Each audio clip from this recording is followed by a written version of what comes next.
ऐसा बहुत कम ही होता है कि एक कंपनी ही अपने प्रोडक्ट का नाम बन जाए। ये हमने कोका कोला के साथ होते देखा और यही चीज कोलगेट के बारे में भी कही जा सकती है।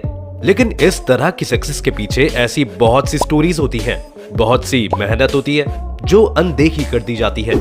लेकिन आज इसी बैकरूम मैनेजमेंट और स्ट्रेटेजी को देखकर हम जानेंगे कि कैसे कोलगेट एक मार्केट लीडर बनी। तो बस बने रहिएगा वीडियो के अंत तक हमारे साथ। लेकिन वीडियो शुरू होने से पहले अगर आप लोग चैनल पर नए हैं या आपने अभी तक चैनल को सब्सक्राइब नहीं किया है तो चैनल को सब्सक्राइब करना और बेल आइकन दबाना ना भूलें।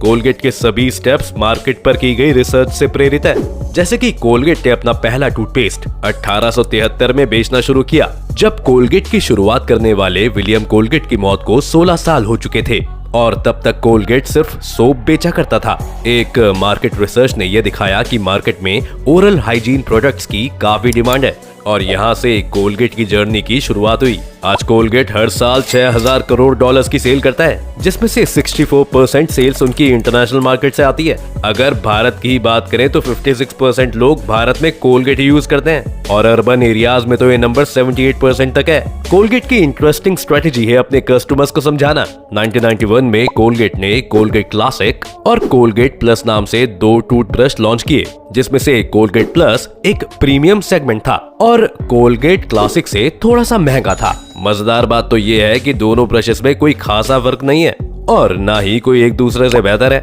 पर क्योंकि उन्होंने एक प्रीमियम सेगमेंट इसमें जोड़ दिया है, इसीलिए लोगों को लगने लगा कि सिर्फ कुछ रुपए और खर्च करके वो एक प्रीमियम फील ले सकते हैं। हम सभी लोग खुद को बेहतर प्रोडक्ट से एसोसिएट करना चाहते हैं। हम महंगे कपड़े इसलिए नहीं खरीदते क्योंकि वो बेहतर हैं, बल्कि इसलिए खरीदते हैं क्योंकि इससे हम दुनिया के सामने अपना टेस्ट दिखा सकते हैं। यही बात महंगे स्पीकर से लेकर महंगी गाड़ियों और फोन्स के बारे में भी सच है। कोलगेट भी इस बात को समझ गया था और इसलिए उन्होंने ये प्रीमियम सेगमेंट लॉन्च किया। एक और इंटरेस्टिंग मार्केट स्टडी थी जिसने कोलगेट को काफी मदद की। 90 के दशक में कोलगेट ने पाया कि 82% ब्रशेस बिना किसी प्लान के खरीदे जाते हैं, जिसका सिंपल मतलब ये है कि आप सिर्फ टूथब्रश खरीदने घर से नहीं निकलते और एड देखकर तो टूथब्रश बिल्कुल भी नहीं खरीदते। जहां बाकी सभी कंपनी शहरों में अपने बड़े बड़े बिलबोर्ड्स लगवा रही थी, वहीं कोलगेट ने कुछ और किया।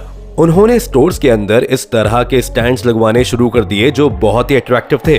कोलगेट को समझ आ गया था कि उनकी असली जंग स्टोर के अंदर है, इसलिए वो बिलबोर्ड्स लगाने की जगह स्टोर्स के अंदर अपने प्रोडक्ट को अच्छे से प्लेस कर रहे थे, अपनी पैकेजिंग पर ध्यान दे रहे थे और नए स्टैंड्स लगवा रहे थे।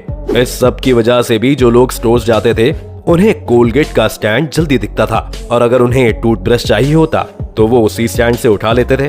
कोलगेट ने खुद के प्रोडक्ट को मार्केट से अलग करने में भी कोई कसर नहीं छोड़ी। अगर आप ध्यान से सोचे तो किसी भी ब्रांड के टूथब्रश के बीच में कोई खासा फर्क थोड़ी ही है। सभी एक ही काम करते हैं और सभी लगभग बराबर हैं। लेकिन यहीं पर कोलगेट को समझ आया कि कस्टमर्स को प्रोडक्ट बेचने के लिए उसका बेहतर होना नहीं बल्कि उसका अलग होना जरूरी है। इसी वजह से कोलगेट ने अपने डायमंड शेप टूथब्रशेस लॉन्च कर दिए, या फिर आज भी आप कोलगेट के सुपर फ्लेक्स टूथब्रश की एड्स देखते होंगे, जिसके बारे में यूनिक बात यह है कि वो बस फ्लेक्सिबल है। इससे एक्चुअली कोई फायदा होता है या नहीं, इससे कोलगेट को कोई मतलब नहीं है, पर क्योंकि ये एक यूनिक प्रोडक्ट है इसलिए भी लोग इसकी तरफ आकर्षित हुए। एक और इंटरेस्टिंग चीज 2000 के दशक में कोलगेट के साथ हुई। ये वो समय था जब हॉलीवुड पूरी दुनिया में और भी ज्यादा तेजी से पॉपुलर हो रहा था। इस वक्त एक ही चीज जो कोलगेट के कस्टमर्स ने नोटिस की वो थी कि हॉलीवुड एक्टर्स के क्रिस्टल क्लियर व्हाइट टीथ। और अब मार्केट में गेम बदल गया क्योंकि अब लोगों को ऐसा टूथपेस्ट चाहिए था जो उनके दांतों को व्हाइट कर सके।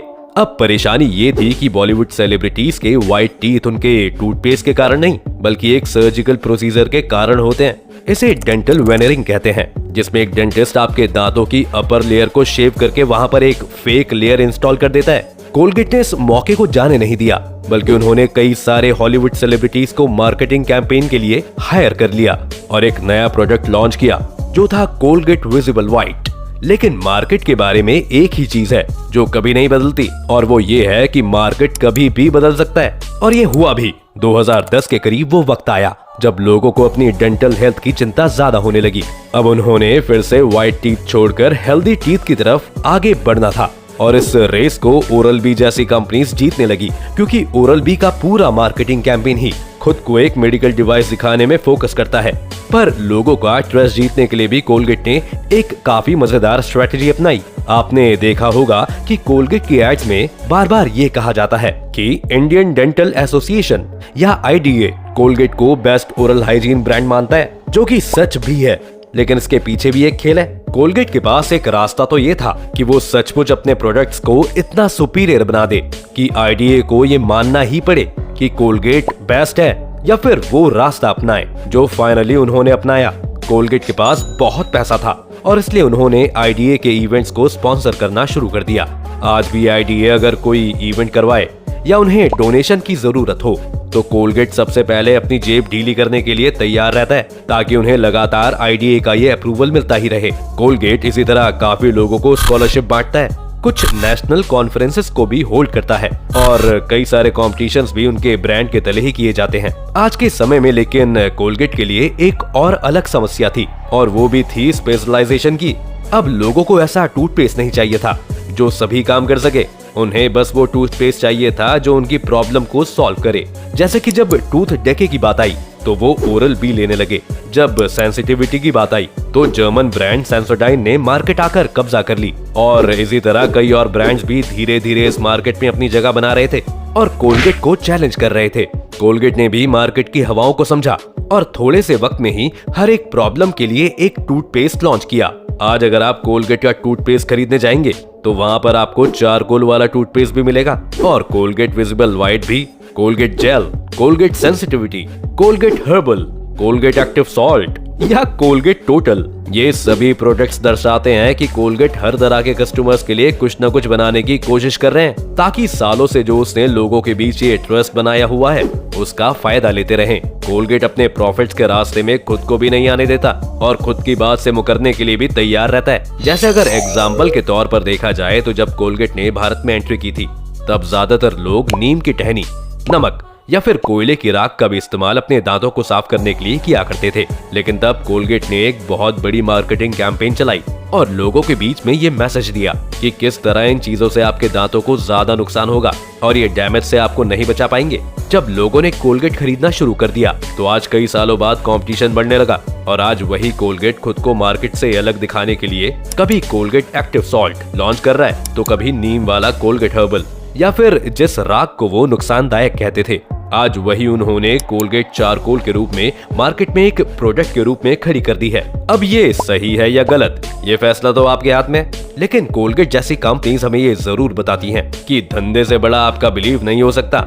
आपको हमेशा वही करना है जो मार्केट में आपको अलग बनाए रखे, पर साथ ही मार्केट की डिमांड्स को भी समझे, और जो कंपनी ये सक्सेसफुली कर लेती है वो इसी तरह अपने सेगमेंट की लीडर बनकर उभरती है। हालांकि अब भारत में कोलगेट को पतंजलि के दंत कांति और पेप्सोडेंट से भी थोड़ा बहुत कंपटीशन मिल रहा है, और लगता तो यही है कि सालों से जो नाम लोगों की जुबान पर चढ़ा है वो उतरने में काफी वक्त लगेगा।